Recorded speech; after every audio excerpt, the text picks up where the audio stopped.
अगर आप पर इतने परेशान कुन हालात पैदा हो जाएं कि आखिर हो जाए, और इन हालात में भी अगर आप अपनी जिंदगी में खुशहाली लाना चाहते हैं तो हामीम ला यंसुरून को पढ़ना शुरू कर दें।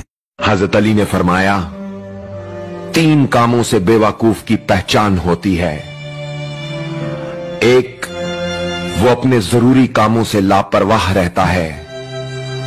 2, जिस चीज से कुछ हासिल ना हो उस बारे में गुफ्तगू करता है।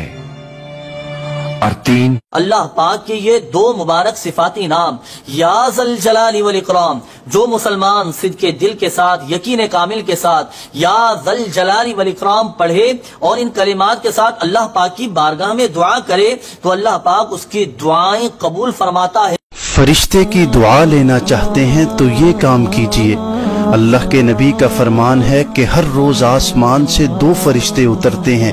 उनमें से एक फरिश्ता ये दुआ करता है, ऐ अल्लाह, जो शख्स अपना माल तेरी राह में खर्च करे तो उसे बेहतरीन बदला अता कर। और दूसरा फरिश्ता